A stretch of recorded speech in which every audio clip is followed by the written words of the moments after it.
It was a typical Friday night after my college classes, and I was working for DoorDash. I used to do it on weekends to cover my campus expenses. The night had started off well. I had completed a bunch of orders and made good money. But after the main dinner rush ended, things slowed down. Orders were rare, and the ones that did come in were low-paying, almost not worth the time. After driving around aimlessly for about an hour, I finally got an order about 8 miles away with a decent payout. It wasn't amazing, but better than most, so I accepted it. I went to the restaurant, picked up the bag, and jumped back in my car. The map said the drive would take around 30 minutes, which was the longest delivery I'd ever had. Most of the houses I delivered to were near campus, since beyond 15-20 minutes, it was mostly empty fields. By the 20-minute mark, the road was completely deserted. There were a few houses scattered around, but most of them were out in the fields. For the last 10 minutes, I drove along an empty road bordered by fields. I finally reached the address. I drove down a dirt road cutting through a large field and pulled up in front of a small, run-down house. Driving across that field felt creepy for no real reason. It just made me uneasy. I parked in front, grabbed the bag, and left the engine running. It was quiet outside, and the house was dark except for a single light on the porch. I walked through the bushes and up to the door, knocked, and waited. When I looked back, I could see my car and behind it, the dark, wide-open field. After waiting a while, I knocked again, but there was still no sound from inside. The windows were completely dark, and from the outside, the house looked pretty abandoned. The porch light had given me the impression that someone lived there, but then I noticed a cheap little solar panel above it. It charged during the day and turned the light on automatically at night, meaning no one inside had actually switched it on. As I was thinking this, I heard a noise from behind me. When I turned around, I saw a car coming slowly down the dirt road approaching the back of my car. A man stepped out. From the porch, I called out, "Is this your order?" But he didn't respond. He just stood by his car, perfectly still. My whole body flooded with adrenaline. I had a bad feeling this could go very wrong. It was completely quiet. There was no one around who could help. I felt trapped, stuck in the middle of an empty field between an abandoned house and a stranger. On instinct, I dropped the bag and bolted off the porch. The man started coming after me. I kept running. As I got farther away, the grass grew thicker and taller, blocking his view. I'm pretty sure he lost sight of me. I caught my breath, then quietly made my way through the fields until I reached someone else's yard. From there, I found the road, got a cell signal, and called the police. They came and checked my car, but the man was already gone. My car hadn't been broken into, and the food bag was still sitting on the porch.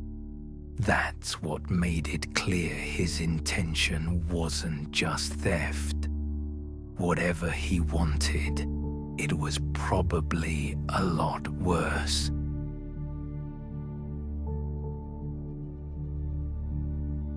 This happened when I was 18, on the drive from my hometown to my new school. I had crammed all my belongings into the trunk and back seat of my cheap SUV. It was my first long trip alone, and I was going to be away from my family for a long time, so I was pretty nervous. The route I was taking was about 600 miles total, and I had split the drive over 2 days. I followed whatever route the maps recommended. and it estimated I'd be at the hotel by 11 p.m. But with traffic, gas stops, and food breaks, I would probably arrive much later. By 7 p.m., the sun had set and most of the cars were gone. Every now and then, a car would pass and its headlights would slowly fade away in front of me. But for the most part, I was alone on the road. It was exhausting and boring. Around 10 p.m., I decided to stop at the next gas station before starting the last stretch of the drive. About 10 minutes later, I exited the highway and pulled into a gas station.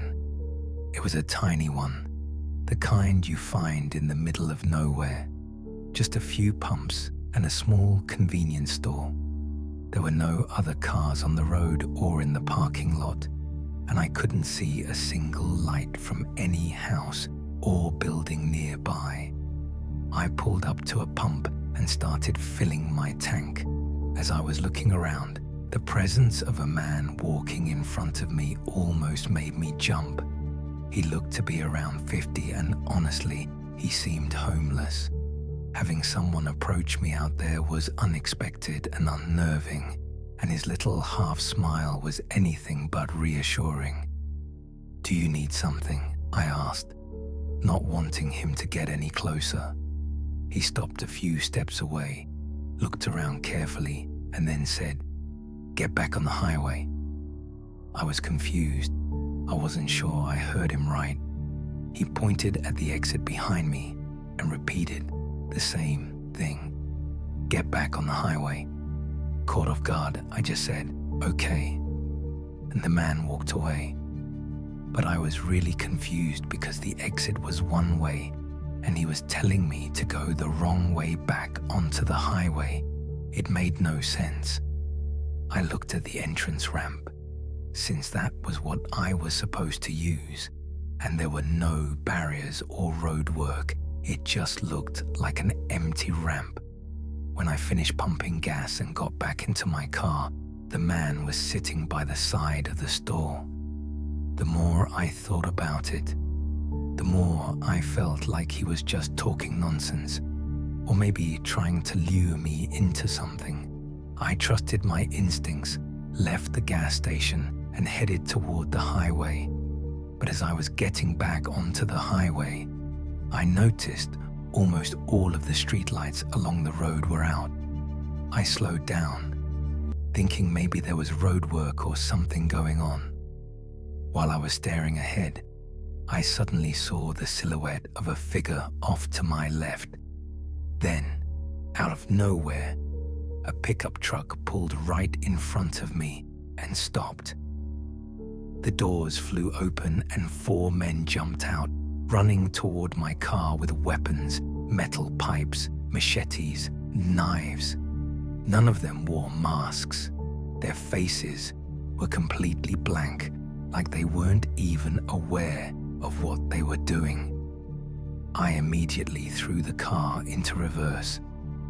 They were only a few steps away from my window when I started backing up. As soon as I had put some distance between us, dozens of people appeared out of the shadows along the side of the road. Some of them started running after my car. Panicking, I reversed as fast as I could and got away from there. When I finally felt I was safe, I called 911, but I never heard anything back. No follow-up, no information, nothing, as if no one even bothered to look into it. Ironically, that strange old man at the gas station had probably tried to keep me from driving into all of that. Or at least, that's what I like to think. Either way, I was incredibly lucky to get out of there with my life, and I still have no idea what was going on or what they were planning.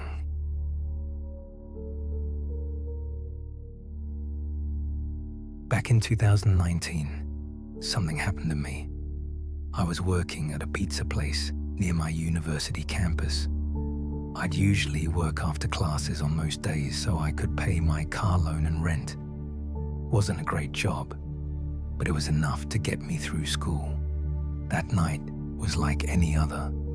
I started at 6 p.m. and spent 3 hours delivering orders non-stop. Then I took a break and came back to work around 9:30. The next order that came in surprised me because the address didn't look like a house at all. It sent me outside of town, away from homes and shops, into a small area of office buildings. I followed the signs and pulled into the parking lot, but it was completely empty. There were no lights in the parking area and no sign of anyone inside the building either. I double-checked the address twice, no mistake. I even Googled it and saw the same address. There was no alternate location. With the car parked, I looked around and then walked up to the door. The glass of the front door was tinted dark. I knocked and took a few steps back to wait. A moment later, the door opened. A middle-aged man with messy clothes and a slight smirk on his face appeared. He was oddly enthusiastic and immediately said something about how the food had finally arrived and everyone was hungry. I looked past him, but the hallway behind was empty. There was only a single light on down the hall. I didn't think too hard about it and just told him the total. He took a moment to process, then said that everyone was upstairs in the recreation room on the 3rd floor for the company party. I gave him a polite smile, but something about his excitement felt fake. He took out his wallet and handed me cash, plus a $10 tip. After I took the money, he asked me to help carry the pizzas up to the 3rd floor. The whole situation felt off. He'd given me a good tip and then asked for help with something that really wasn't difficult. It didn't make much sense. Before I could even answer, he started walking and gestured for me to follow. I followed him, and he led me into a dark stairwell. It was cold and dim in there, lit only by the weak light coming from the corridor we'd just left. He started going up, but when he realized I wasn't following, he stopped. He made a joke about the lights. His smile vanished almost instantly. The moment he understood I wasn't coming, he suddenly ran toward me with a furious look, not even blinking. I dropped the pizzas and bolted. I sprinted back through the corridor and out the door toward my car. He stepped partway out after me, but then quickly retreated and slammed the door shut. I called the police immediately. I drove to a different parking lot and waited there until they arrived. When they checked the building, the man was gone. He'd paid in cash, so there was no way to track who he was. The office building was empty, and there was absolutely no one on the 3rd floor. It had all been a setup. We still don't know what he had planned for me on that 3rd floor. And honestly, I don't ever want anyone to find out.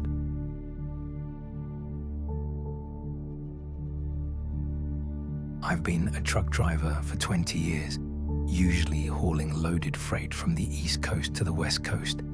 I've driven that route countless times. Same roads, same truck stops, same everything. Up until this, nothing major had ever happened to me. A few weird incidents, sure, but nothing worth making a big deal about. When I started this new run, I had no worries in mind. It was just another routine trip. About halfway through the roughly 20-hour drive, a storm hit suddenly and I had to slow down a lot. It was late at night and I was planning to stop and sleep at the next truck stop. Then headlights appeared behind me. The road was completely straight and flat, so I could see the light very clearly in my mirrors. Suddenly, the lights were much closer, right behind my trailer. Maybe they had just turned them on or something else had happened. I couldn't tell exactly. They came up fast and stuck to the back of my trailer. I could only see the glow of their headlights reflecting off the rear of my truck. Then they turned all their lights off. I kept my speed steady and tried to check my mirrors to see if they were still there. But in that storm and darkness, it was impossible to tell. Being tailgated with the lights off in the middle of a storm was extremely strange. Thankfully, about 5 miles ahead, I saw a sign for a truck stop. At least I knew I was close to getting off the road. Based on their weird behavior, I tried not to jump to conclusions too fast. But as someone who spends long hours alone on the highway, it was hard not to suspect an attempted robbery or worse. I couldn't see anyone behind me for that last 5 miles, but I was still on edge because it was pitch black. As I approached the truck stop, I tried one last time to see whether anyone was following me, but the rain and low visibility made it nearly impossible. There were a few trucks there, but the lot was mostly empty. I pulled into a suitable spot, opened my door to get out and start securing things, and stuck my head into the rain. I got soaked pretty fast because the rain had picked up even more, but I checked. There was no vehicle behind me. I closed the door and relaxed a bit. I grabbed my pillow and blanket from the passenger seat, locked the doors, shut down the truck, and tried to get some sleep. The sound of the rain on the metal roof drowned out any other noises from outside. Thankfully, I drifted off pretty quickly. But when I woke up, I felt like I'd only slept a few minutes. It was still dark and the storm was still raging. Before I even moved to check my mirrors, the truck suddenly jolted. My eyes shot open. I grabbed the door handle and looked out. Behind my truck, in the rain and darkness, I could just make out a car with its headlights off. 2 figures were moving in front of it. I was scared and hesitated to get out and confront them. Then one of them slammed something against my door, shoving me back into the driver's seat. Outside, someone was shouting, "Stay right there, don't move." The door rattled several times. The man's right hand was inside his hood pocket, and the other 2 were standing near the side of the truck. I didn't feel like I could do anything.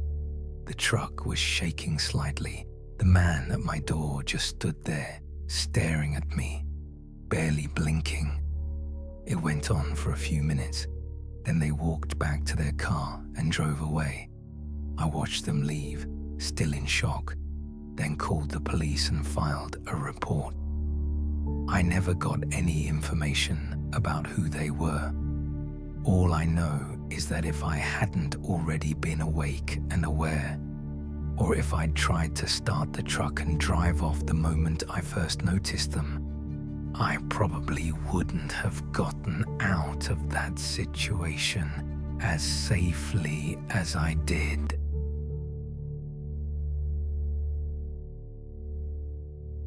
This happened on a trip back home after visiting my family. I don't usually drive more than a few hours because I prefer flying. But that year, ticket prices were insanely high for no good reason.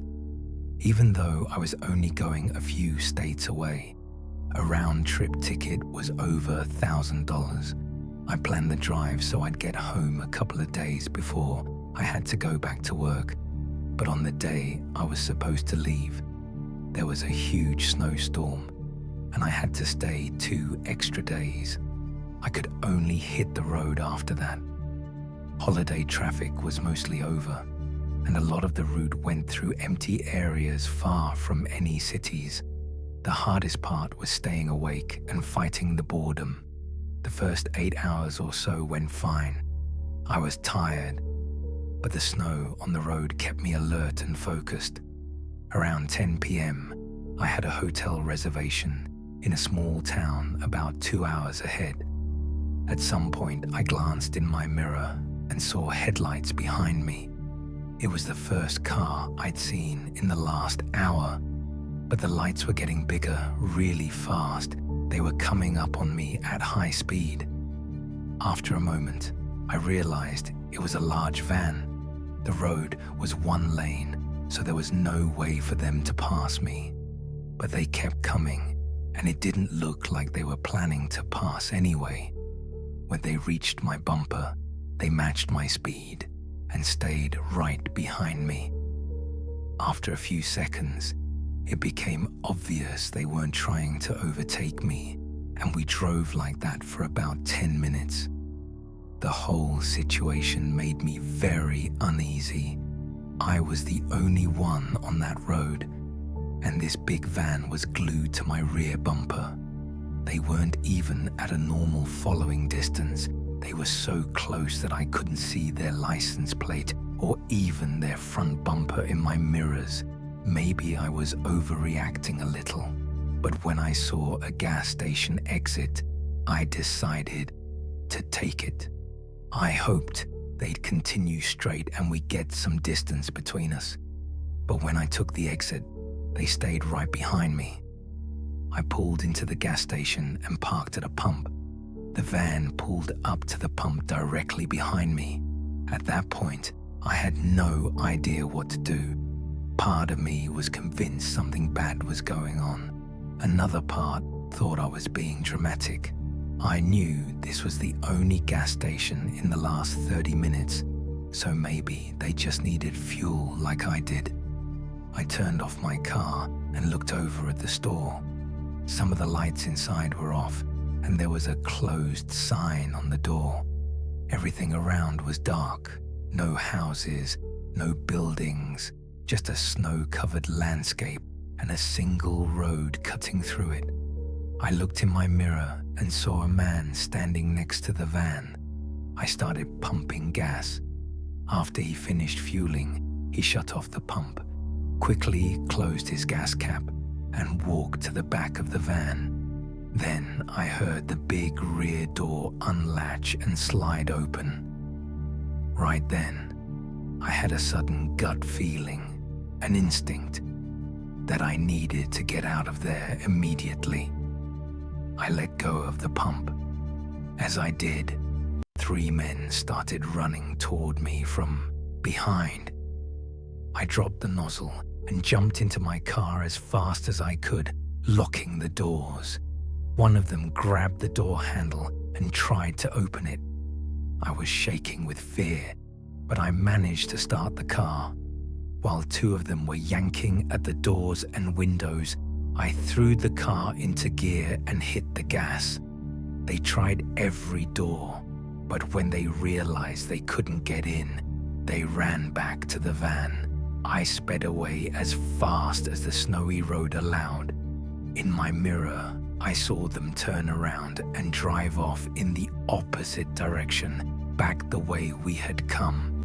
I called the police and reported it, but I never heard anything back. It was very clear they were trying to kidnap someone on a dark, deserted road. The worst part was how professional and calm they were about it. Once they saw I wasn't an easy target, they just left without a word. I still don't know what would have happened if they'd gotten me, but I tell everyone to learn from my mistakes, because not everyone will be as lucky as I was.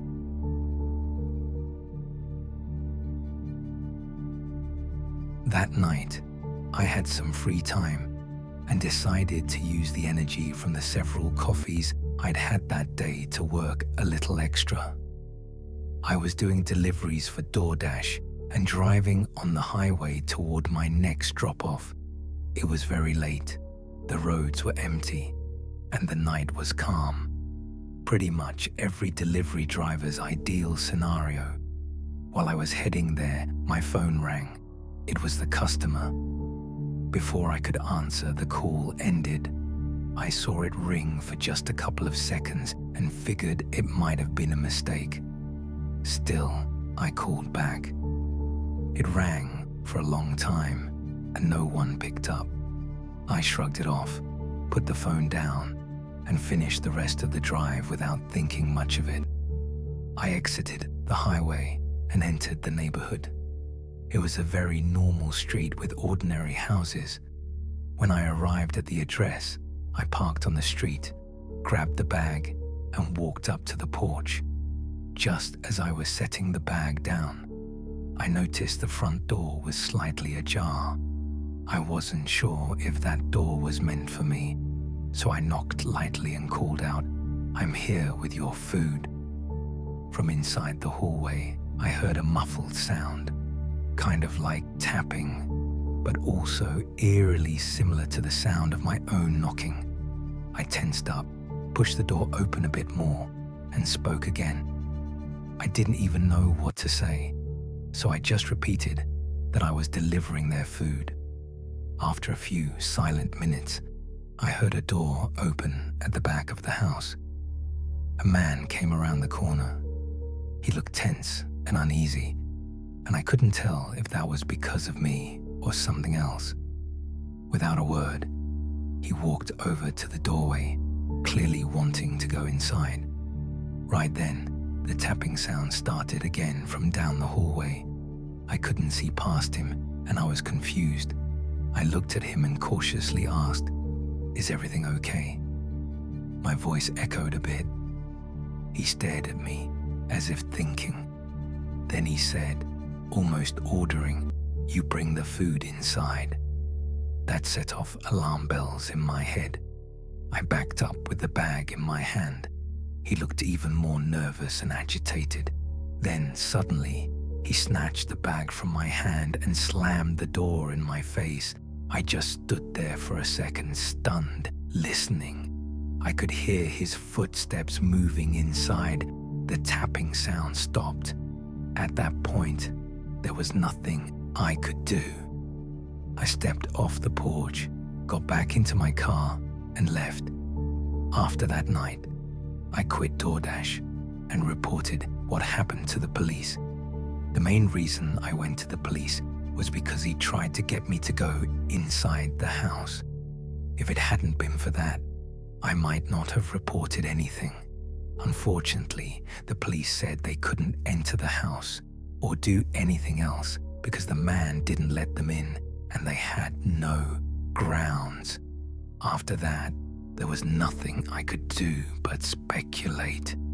In my opinion, something very bad was going on in there, and he wanted me to get tangled up in it too. But we'll never know for sure.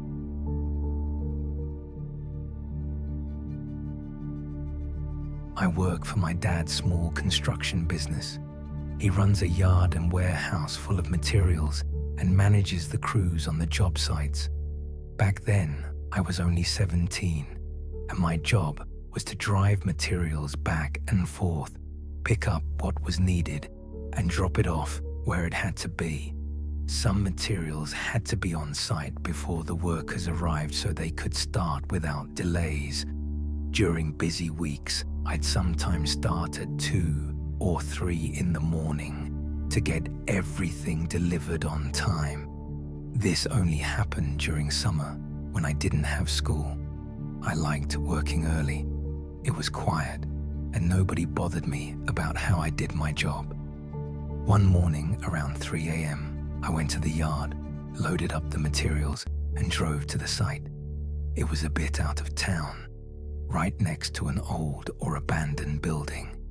When I got there, I saw a truck parked with its doors closed and lights off, and no one around. It was really early, so I didn't expect anyone to be working yet. The truck wasn't one of the company vehicles, and the windows were dark. I couldn't see if anyone was inside. I called out to check the area, but no one answered. It felt weird. I tried calling my dad, but he didn't pick up. I figured the truck probably belonged to one of the workers who had left it there as a personal vehicle. I started unloading the materials. It took nearly an hour. When I finished and got back into my vehicle to leave, I checked my mirror and saw the truck's lights suddenly turn on. I slammed on the brakes and pulled over. The truck started moving, slowly backing out of the spot. At that point, I knew someone was in it, but I also knew they weren't any of our regular workers, because our guys definitely would have called out to me, or at least acknowledged me. I watched them, and soon another worker arrived on site and came over to check on me. He asked if everything was okay. He was one of the new guys on the cruise, named Samuel. My dad had hired him and his truck about a month earlier. That's when we found out that a significant amount of material was missing from the site, around $10,000 worth. And it wasn't all from just that night. It had likely been taken bit by bit over the last few months. Looking back, it's very possible that Samuel's truck was the one I saw. He might have panicked, thinking I was going to follow him or catch him in the act, and decided he had to do something to stop me. I don't know what his exact plan was, but I was the only witness. It's not hard to imagine he thought my disappearance would keep him from getting caught. We later learned that nothing about Samuel's identity was real. His name, his info, none of it. It was probably fake or stolen. He could have been an undocumented worker or someone with a criminal past. I never expected something like this to happen to me at a construction job, but at least the chances of ever seeing him again are pretty slim.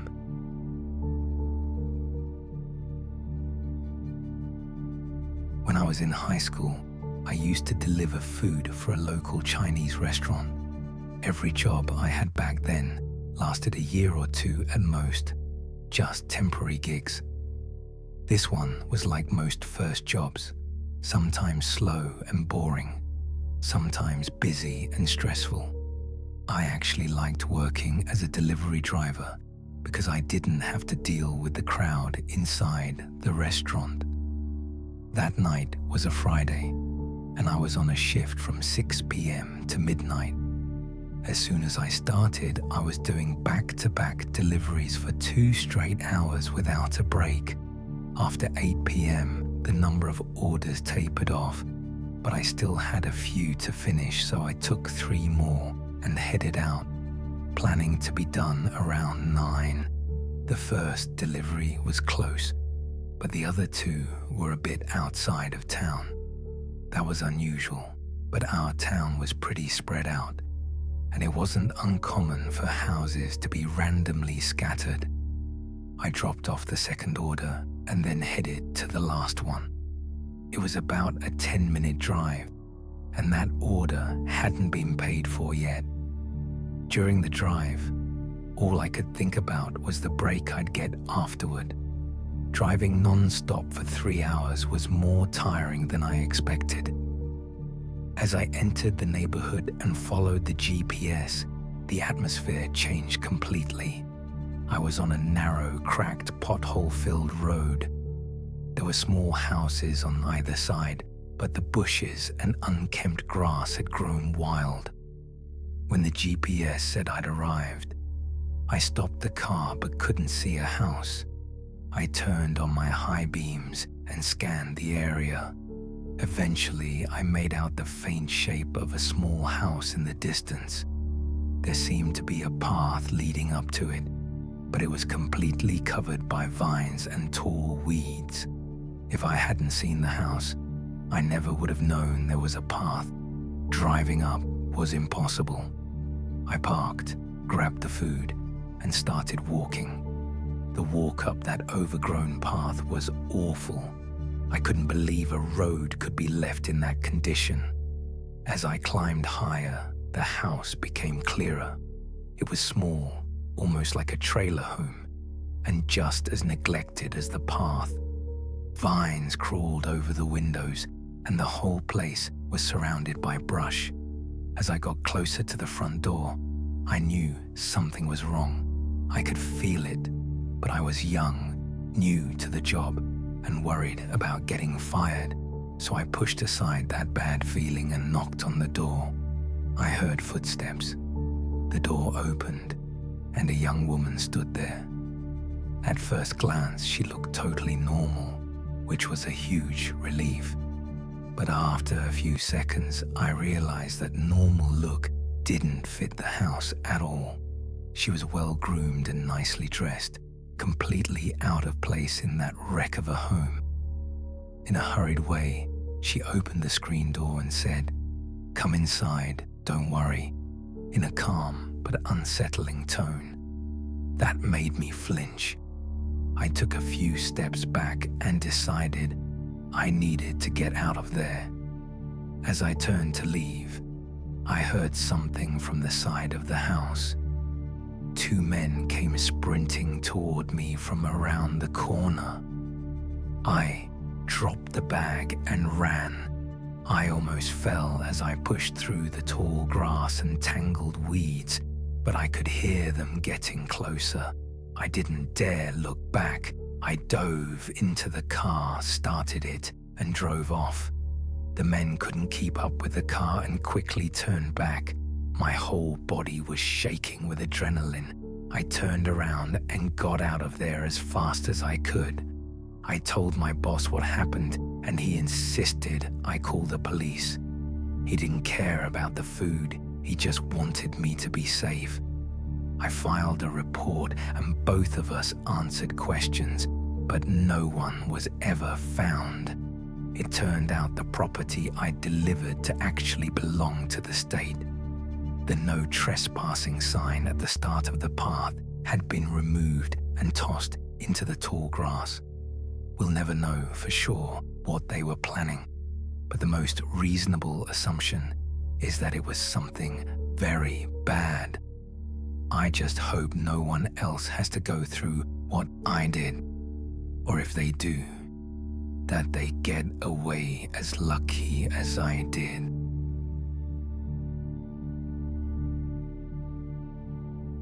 I'm a local truck driver for a supermarket chain in the city. Every day I haul pallets of groceries between the warehouse and a few stores.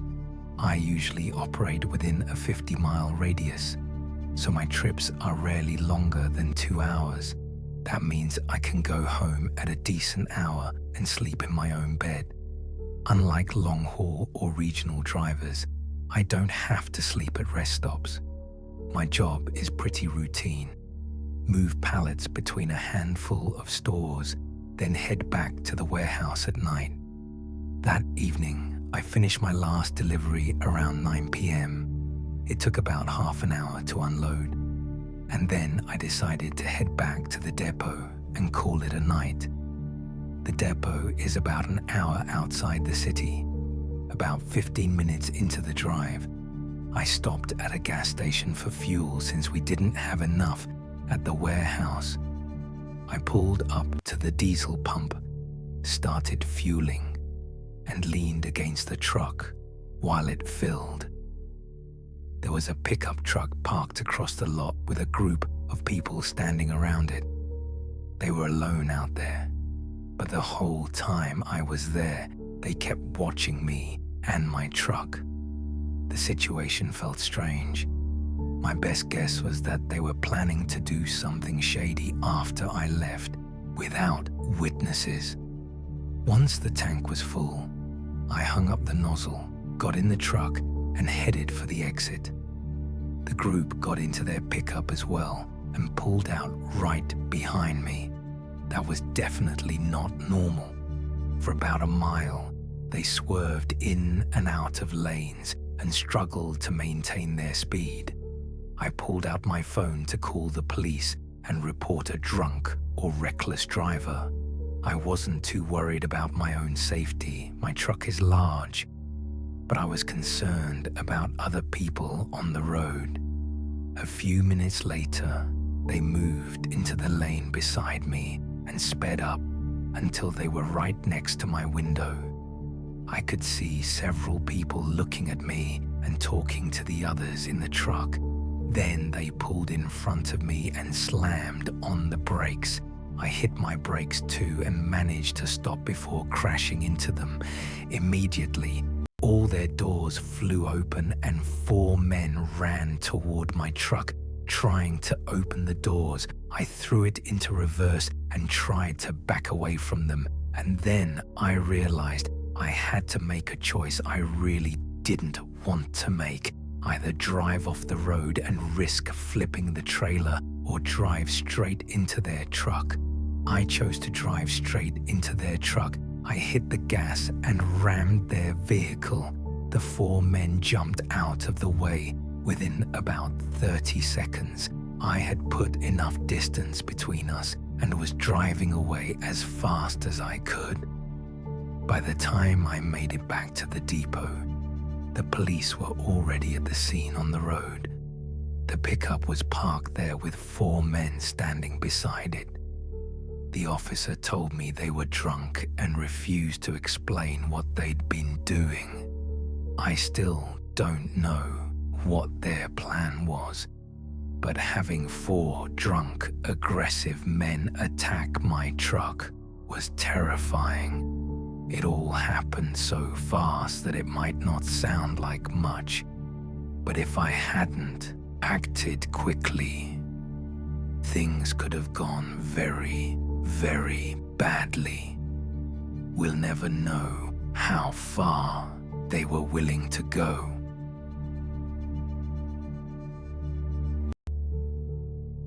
I was driving back from a friend's house. He lived about an hour away, and we'd lost track of time, so I didn't hit the road until around 2 a.m. I was really tired, and the drive was painfully boring. The road home was long and straight, and for about 20 minutes, I didn't see any other cars at all, just endless asphalt and me fighting not to close my eyes. Then my headlights lit something up in the distance. I couldn't tell what it was at first, but as I got closer, I had to slow down and eventually stop. Parked in the middle of the road, blocking both lanes, was a semi-truck. I sat there for a few seconds, unsure what I was looking at. We were at least 30 minutes from the city in either direction, and there was nothing else out there. The only reason anyone would stop here would be some kind of emergency.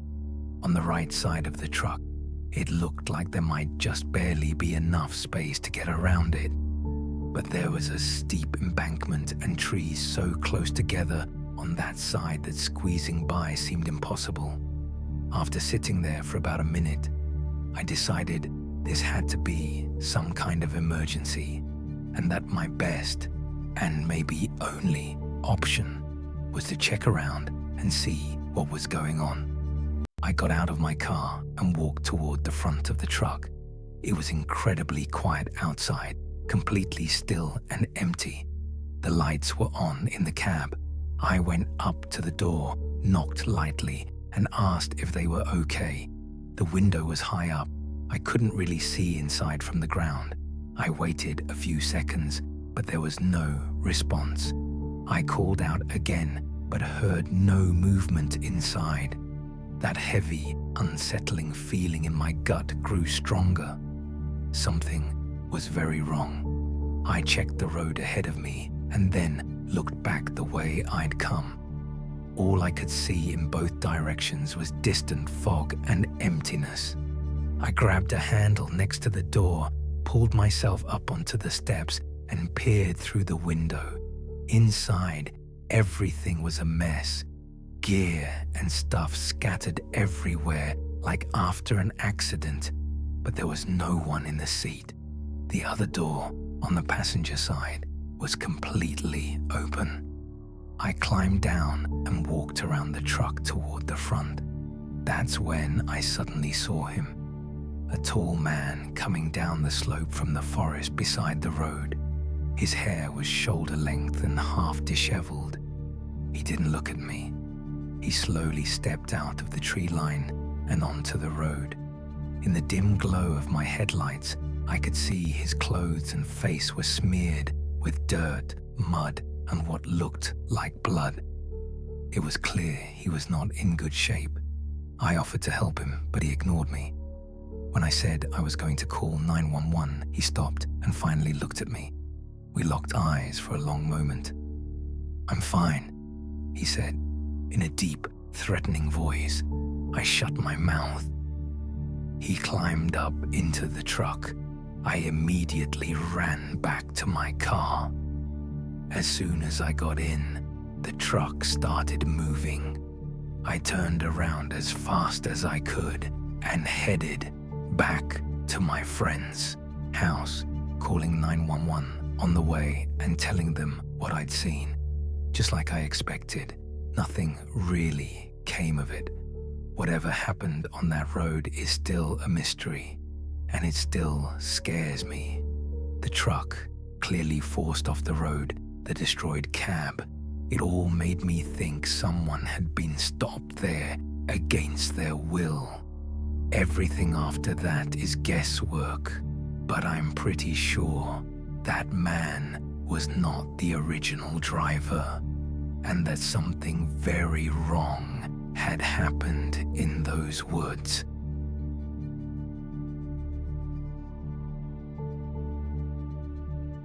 In my last years of high school and my first years of college, I worked at Papa John's. Most of the time I delivered pizzas, but I also helped with cleaning and other tasks, especially since I usually worked the night shift. On a slow weekday, my typical shift was from 4 p.m. to 1 a.m. By around 10, orders had slowed down, so we started cleaning up and getting ready to close so we could leave by 11. But at 10:45, the store phone rang. I told my manager to pick it up, and from the conversation, I could tell someone was placing an order. My shift was supposed to end in 15 minutes, but I had to deliver it, which annoyed me. I waited for the pizzas to be made and left just before 11. The address wasn't very far, less than a 10-minute drive. But when I arrived, I was a bit surprised. There was a long tree-lined road, but I couldn't see any houses or lights at the end of it. I checked the map and zoomed in. There really was a house there, just farther in than I thought. I followed the road and turned my high beams on to see better. At first, it was just a normal road off the main one, but then it narrowed into a dirt track with trees crowding close on both sides. It was hard to follow. Eventually, the space opened up a bit, and I saw an old wooden house across a small clearing. It was bigger than a shack, but still very much like a cabin in the middle of the woods. There was no proper place to park, so I stopped on the dirt road and got out. A couple of outside lights were on, but they were dim, and most of the surrounding forest was still dark. I wanted to get to the door, drop the pizza, and get out of there as quickly as possible. The place was unsettling. As I stepped onto the porch and was about to knock, I heard a noise behind me. It sounded like leaves rustling, coming from the woods near the edge of the clearing.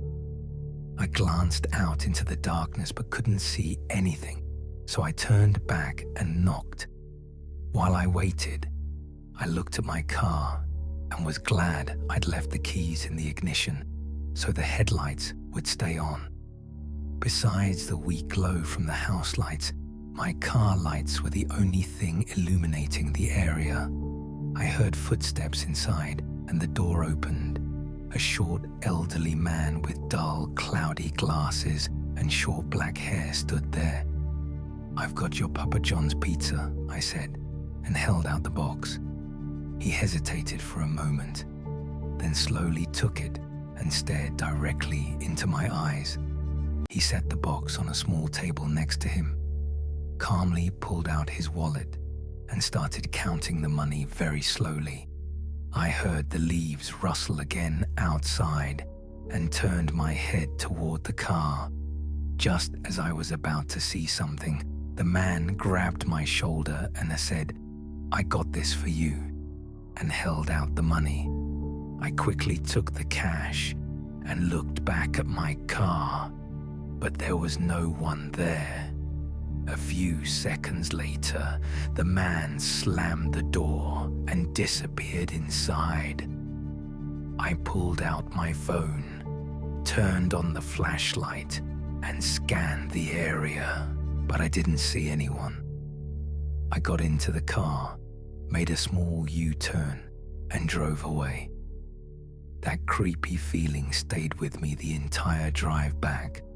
When I got home, I inspected the car. Everything looked normal, except for some scratches near the passenger side door handle that I'd never noticed before. I wasn't sure if they'd been there or not, and I couldn't prove anything. There was nothing I could do, but I couldn't shake the feeling that someone had been out there, quietly trying to get into my car while I was at the door. Maybe the whole thing was a setup. If they'd managed to get in, they might have been waiting in the back seat for me. What would have happened then is anyone's guess.